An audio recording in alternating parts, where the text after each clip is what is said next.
You are listening to The Perfect 10. Today, we watched E.T., the Extra-Terrestrial. My name is Kevin Reagan. In 1985, I was 10 years old. My name is Kit Reagan, and I am 10 years old. E.T.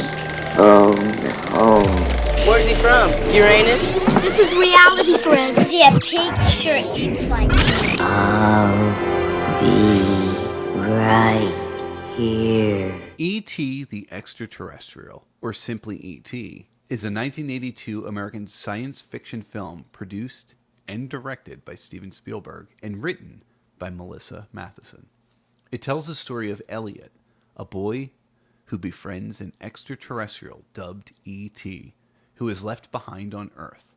Along with his friends and family, Elliot must find a way to help E.T. find his way home.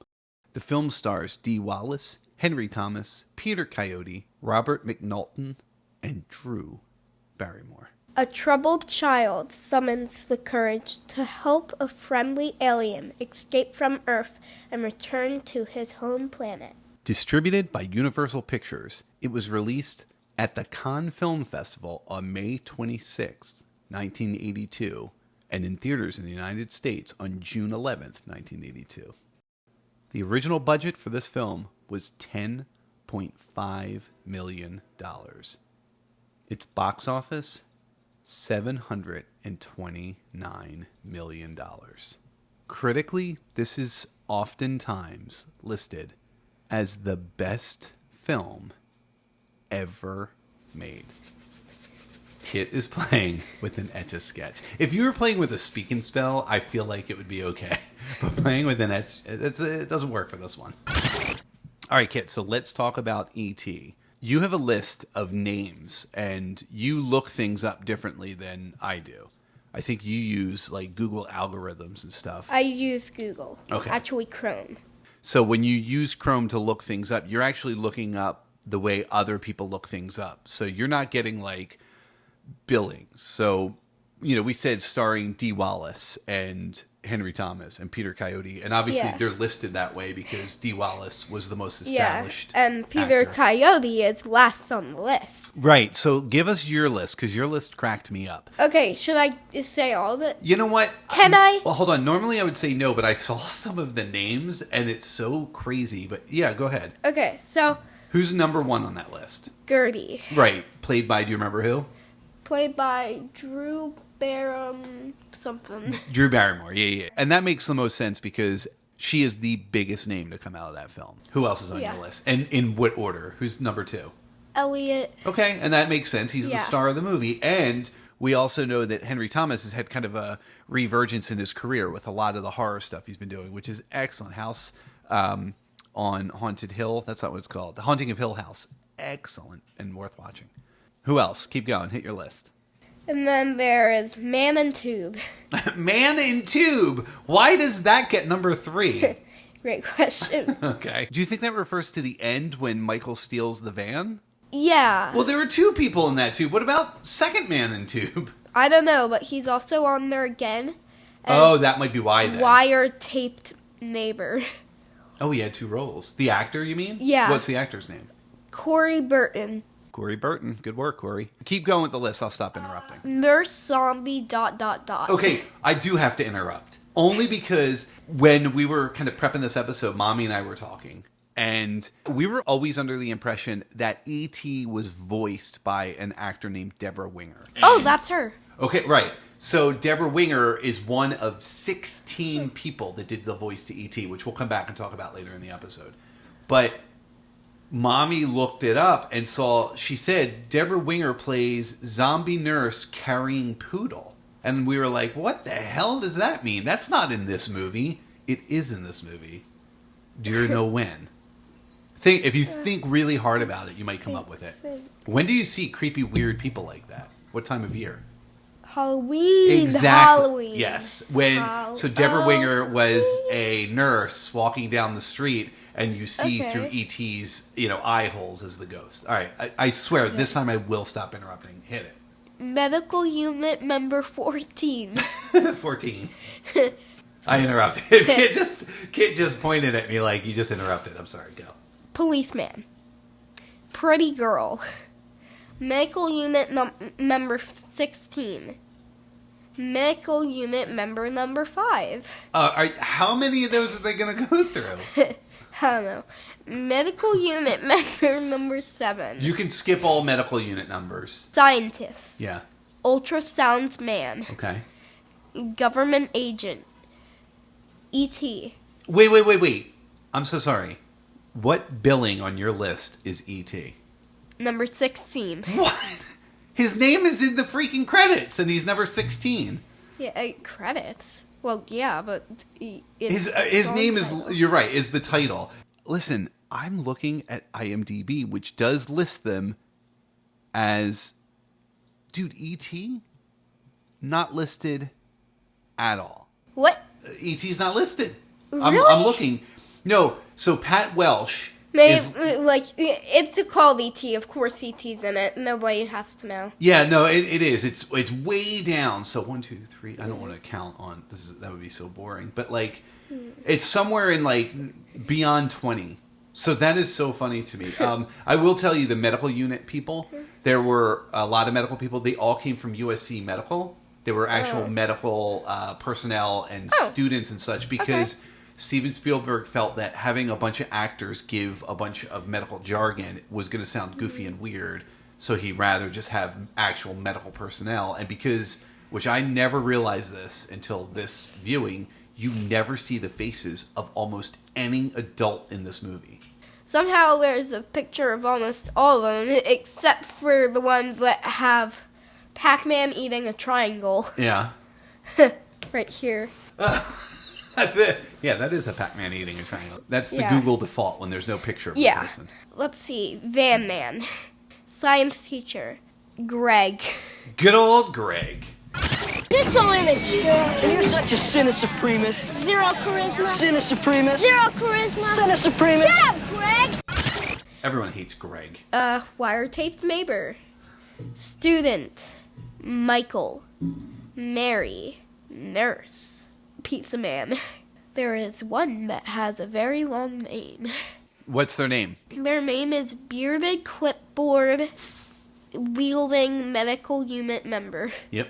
Sounds right. Yeah. Tyler Peter Coyote. Yeah, so what is... Peter Coyote is important, Yeah, sir. Peter Coyote is important, sir. What is his name in the movie? Keys.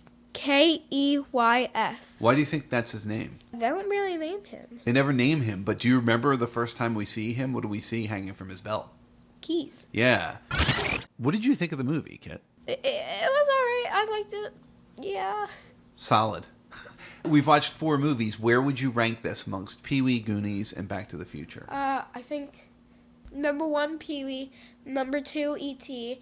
Number 3, Back to the Future. And number 4, Goonies. I can't believe that. So I do want to talk about this before I forget, and we don't ever touch on it. Every time we have reviewed a movie, we have done 4 of them. We have brought up, I think we did in Pee-wee, maybe we didn't, but we bring up Dungeons and Dragons. Right. We didn't do that in Pee-wee. We never did? No, I don't think so. I mean, maybe. where would we? I had a reference to Stranger Things. Like the bikes, I guess. Possibly. What did you think in this movie? Because in this movie, they are literally playing a Dungeons and Dragons-like game. Rip-off. Yeah, so this movie was made in 1982 before product placement became... This movie might have been the reason product placement became such a big deal. Mm-hmm. But Gary Gaxis, who created Dungeons and Dragons, and his estate kept Dungeons and Dragons from being quote-unquote commercial. So in E.T., when they're playing, there isn't a dungeon master in their game. There's a game master, and they never say D&D, even though the setup looked very D&D. If you start to really look at it, it was not Dungeons and Dragons that they were playing. It kind of looked like Monopoly. Yeah, it was different. The stuff they were using was slightly different. Yeah, it was like a board game, kind of. Well, that's what Dungeons and Dragons is, well, and it does have, the fences and stuff. It depends on the version you're playing. Well, yeah, Dungeons and Dragons is a board game. It's also kind of like a card game, almost. It is. It's weird. It's tough to explain. It's a game. It's a game. This movie also had that D&D presence. this is our way of pivoting to Stranger Things. What were the similarities, in your opinion, to Stranger Things? It's just pretty similar. Yeah. It's the same time period, so it's the very early 80s. Yeah. How do they get around? Bikes. They get around on bikes. Like Dustin finds, a spoiler alert, Dustin finds baby Demogorgon. Yeah. And Elliot finds E.T., so. Is the baby Demogorgon nice and sweet? The way No, E.T. it is? ate his cat. Yeah, it ate Muse, and E.T. doesn't eat... Yeah, and then they got Muse number 2s, which is totally unacceptable. Well, he got eaten. What are you going to do? Not replace it with a Muse number 2s? Where was Elliot's dad in E.T.? I just assumed he didn't have a dad. Well, they literally say where he is, but they're divorced, right? His mom and dad are... in Mexico. In New Mexico. Yeah. No, it was in Mexico. Mexico. It was Mexico, not New Mexico. I said... And they were separated, not divorced. I apologize. Very reminiscent, right, of Will in Stranger Things as well, dealing with divorce. This is one of the earliest films to deal with divorce, to talk about divorce, especially for kids.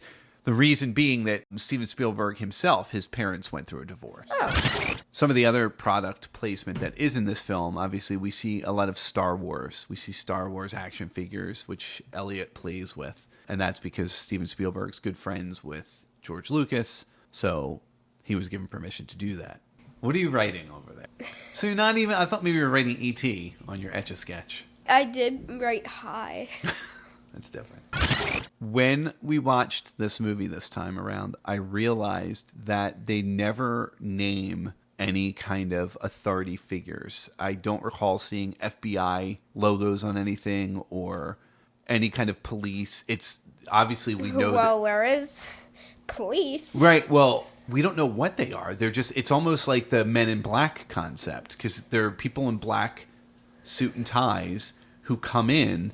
And then you have your scientists, and we don't really know where any of them come from. Yeah. Right? Or do we? I don't think really. there's... In the very beginning where Peter Coyote is out when E.T. is exploring, you know, the different extraterrestrials are out of the ship exploring, you know, a couple trucks pull up, and these guys that really look more like, I mean, almost hunters are out walking around, and that's where you see Peter Coyote's keys on his belt. You know, he doesn't have a gun.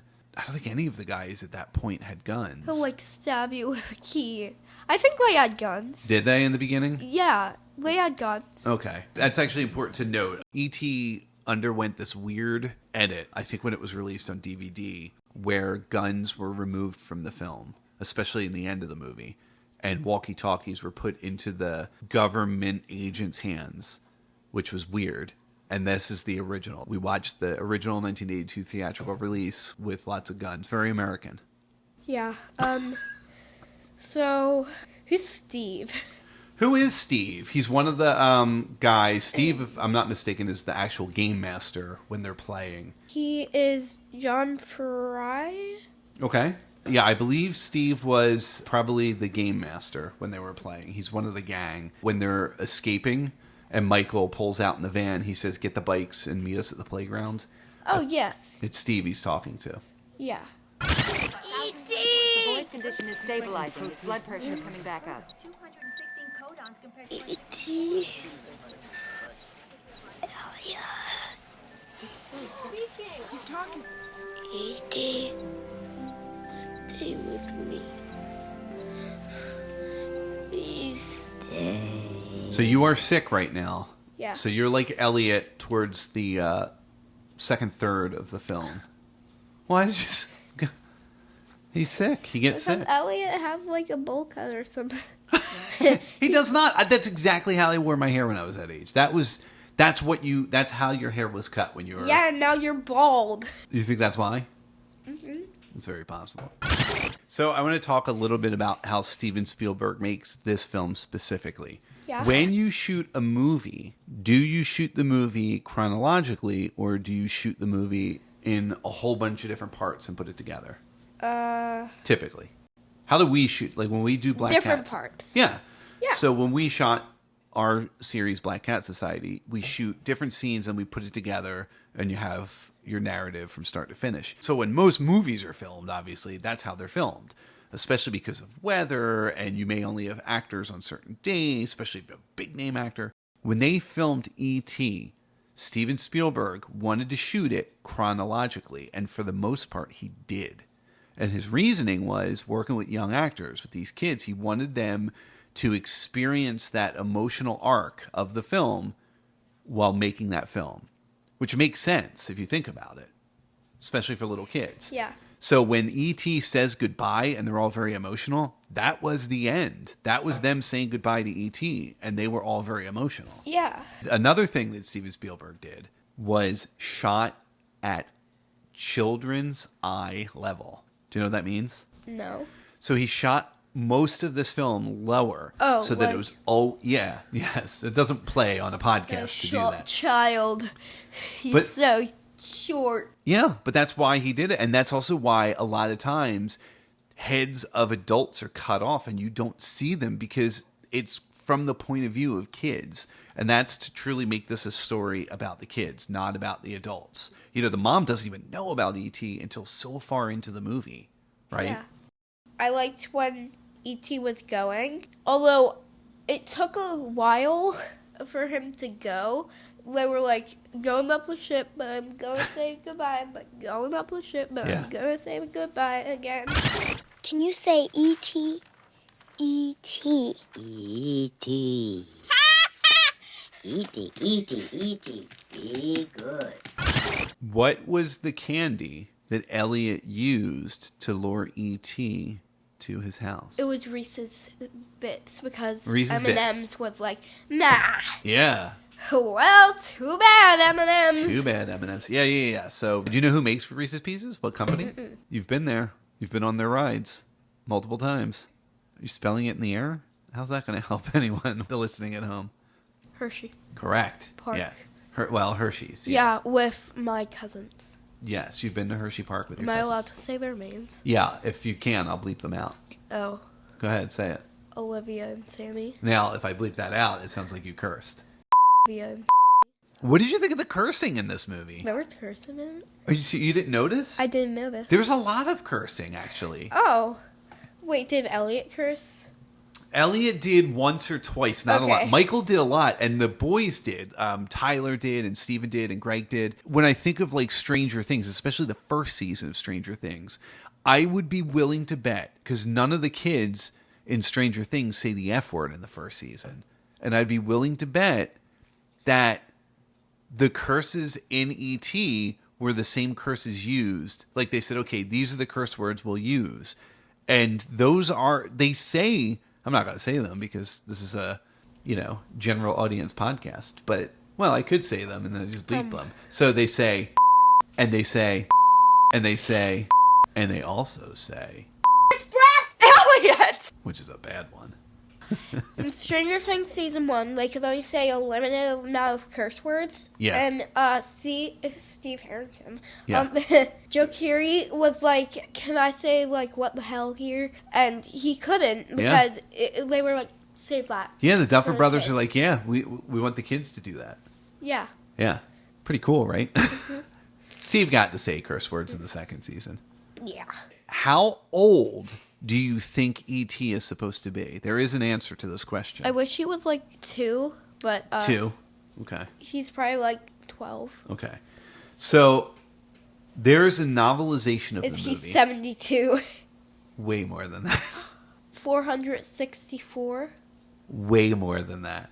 Is it in the millions? Yes. Billions? No, but if you think about it, it's not.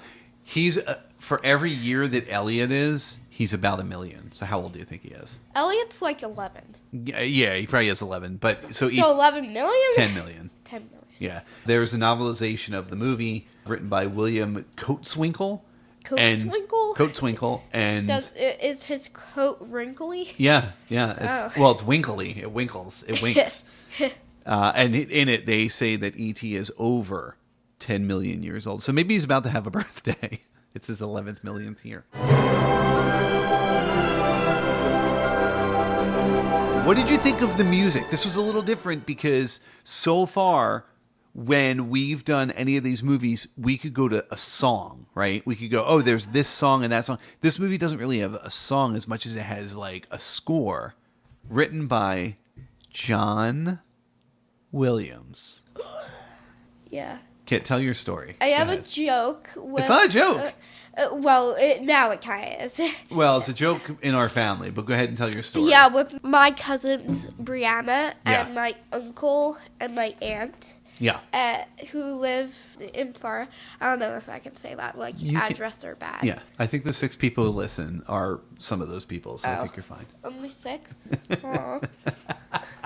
So tell the story of John Williams. So, I saw when you're on an airplane and someone says, we got John William on board. People who work for the airline, right? Yeah. Yeah. It means there's a dead body on board. Yeah. And that was slightly true. Yeah. I got the name wrong. You got the initials right. That's all you got right. Yeah. I thought this was BS when you told this story. Yeah, and my uncle got so... He loved it. He laughed at it so much, Yeah. but he actually searched it up. He did search it up. He thought it what was was so the funny. name? On an Jim air. Wilson. Kid, really good. Jim Wilson. How did you remember that? I don't know. Oh my god. Although Wait, Jim Wilson that is is correct. the name they call when there's like a coffin on Yeah, board. it's exactly. It's Although you will not hear people call that because it's nice for like just to know that there is like a coffin on board. Like, yeah. You think it's nice to know that? They make an announcement? passengers don't know, only cabin crew. Yeah. Unless you're sitting next to it. No, it's not. It Just doesn't have a seat. sitting up. No.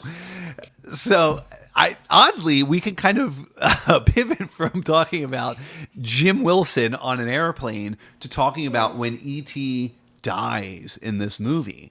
What were your thoughts when E.T. died? Did you get emotional?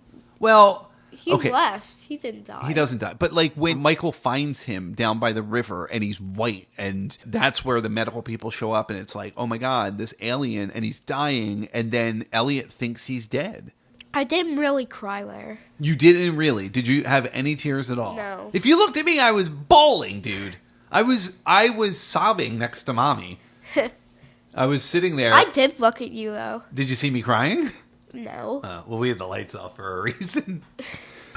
What do you call a person who cries on an airplane? Do they have a code name for that? Just a John. Just a John. Okay. Yeah.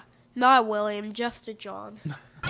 All right, Kit, there is a song that is not in the film. Yeah. It came out in 1982. It was inspired by the film, or allegedly inspired by the film, called Heartlight. Turn on your heart light. And I played it for you and Mommy. Do you remember who sings that song? Was it someone famous? Yeah. Some might say the most famous person ever. Not Elvis. No, more Not- famous than Elvis. Prince? More famous than Prince. His last name is a precious stone. Oh, Neil Diamond. Oh, Neil He's not Diamond. more famous than Elvis. He's not. He's probably not more famous than Prince. Neil Diamond had 8 number 1 songs on the charts, and this was his last number 1 on the charts, which is hard to believe. But Heartlight Turn on your heart light. reportedly was inspired by E.T., and Diamond allegedly settled with MCA Universal for $25,000 due to it supposedly drawing on the material from the film. Turn on your heart light. Let's talk about who does the voice for E.T. Because I said Yeah. there are 16 different people. Yeah, you said that Deborah Winger does it. Deborah Winger I'm is one of them. assuming Pat Welsh does it. Yeah. Oh, because you have Pat Welsh listed, right? Yeah. Yeah, so Pat Welsh was one of the voices, probably one of the main voices. Yeah, but it's under E.T., so. Yeah.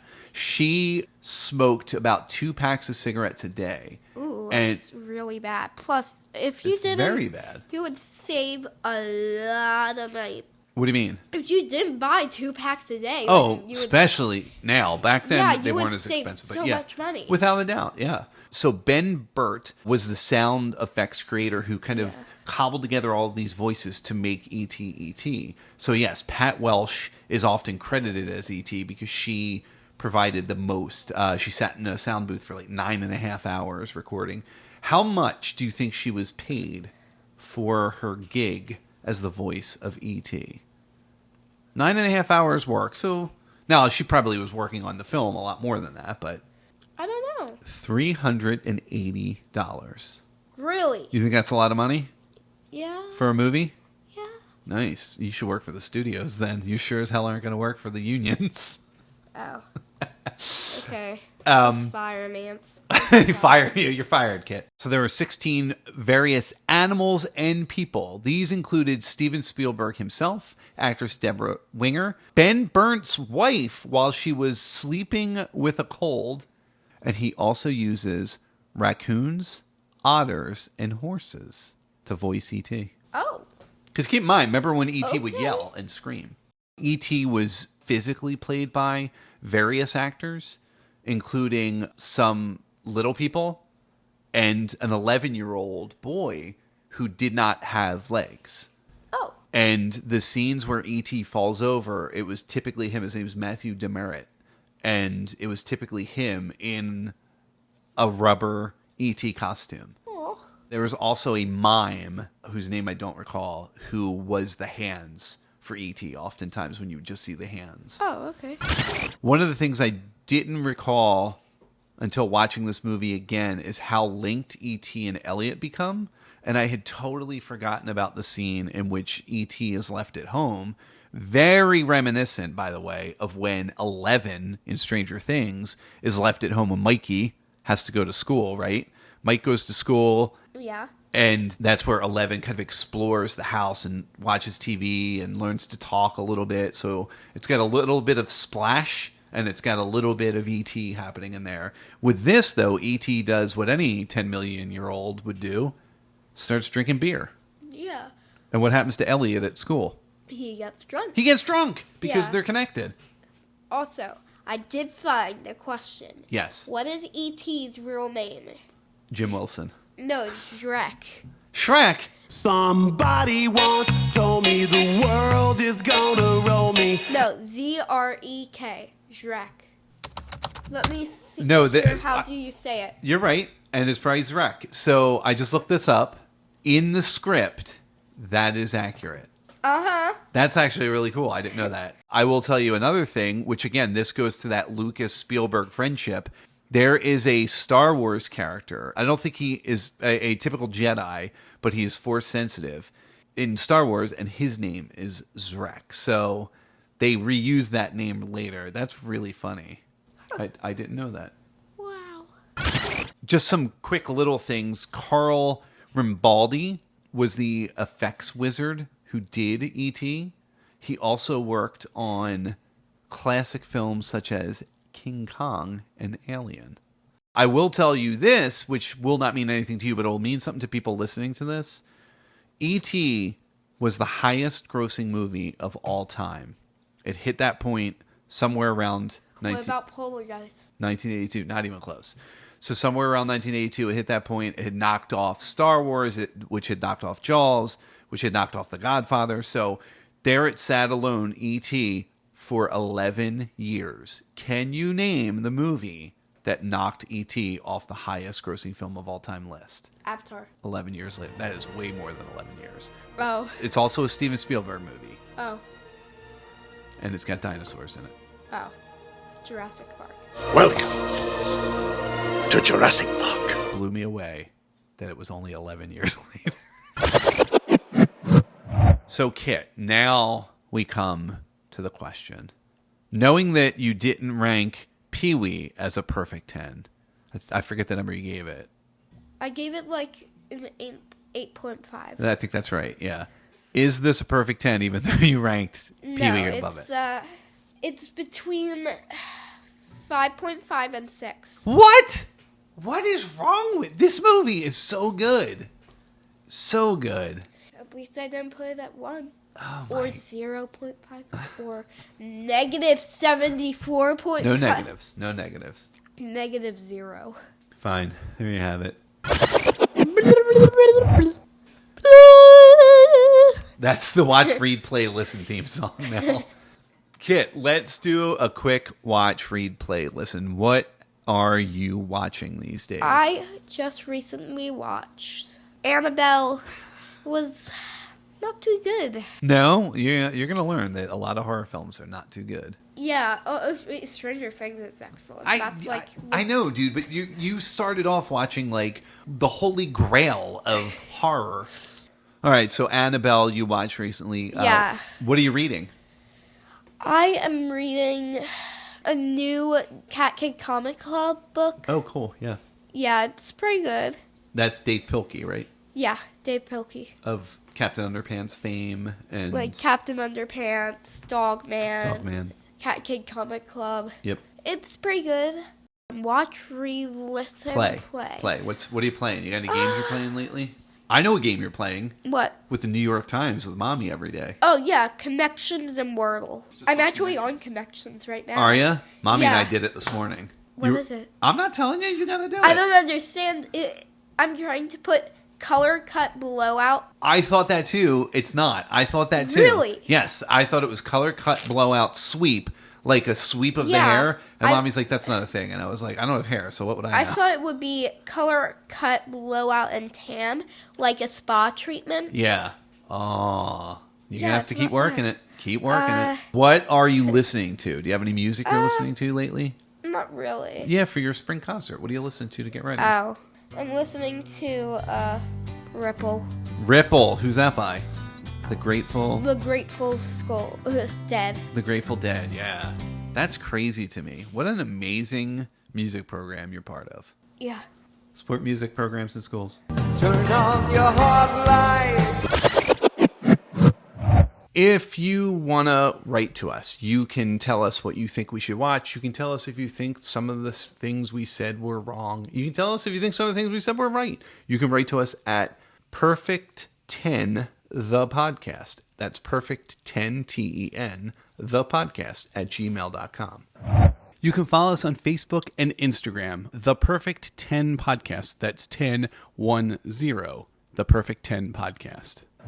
Undoubtedly, if you're listening to this, you are listening to it on SoundCloud. You can like the episode. You can subscribe or follow us on SoundCloud. And you can also leave a review. We would very much appreciate it if you did that. Mommy's birthday is in May, so we told her she can pick the movie that we watch next. Mommy, You what look like you haven't decided yet. have you not decided? I'm not. I'm trying to decide. Oh my god. I'm like, oh my god, she'll hate it so much. She might hate it. Doesn't matter. That's kind of the point. Like, listen, she said E.T. is between a 5.5 and a 6. Like, I don't care what you give her, she's going to hate it. You could give me freaking Elmo. Don't say frickin'. And don't say Elmo. Yeah, we can't hear Mommy. She's not on mic. Are you want to come on mic? You want to talk to my mic or just tell us and I'll Talk in the mic. Julia is complaining that everything's inappropriate. And the problem is it's the 80s. And well, so look at it. We've watched some inappropriate. We watched Back to the Future's got some. Well, I mean, you got to curb it. We can't do. I know. Everything I looked up, like Bad News Bears. Bad News Bears is a tough one. Yeah, it's a great movie, but it's a tough one for a little kid who doesn't understand that things used to be problematic. Actually, I kind of understand. Yeah, not yeah. No. There's a specific line that comes to mind from that movie, and it is like, "Oof, that is a tough one to explain away." All right, here it is. Mommy's gonna say it. What's the title? What's the movie? Say it. Do you promise to still like me afterwards? Yeah, Because it's not a kid movie. that's fine. We're gonna watch Kramer versus Kramer. Kramer versus Kramer. Are you serious? It's either that or Popeye. Oh, Popeye sounds like a much better movie. Let's do Popeye. Okay. She'll hate Popeye. Yeah. But that's okay. Do you have any last minute words you want to say? Can I have a taco now? Wait, hold on. We ended the last episode with you saying taco. And I was actually so proud of myself the way I was able to actually use it and make it a word of the day, which is very Pee Wee Herman. You can't end this episode also saying tacos. But I do want a taco. That's fine. I will get you tacos, but like that's not going to get it.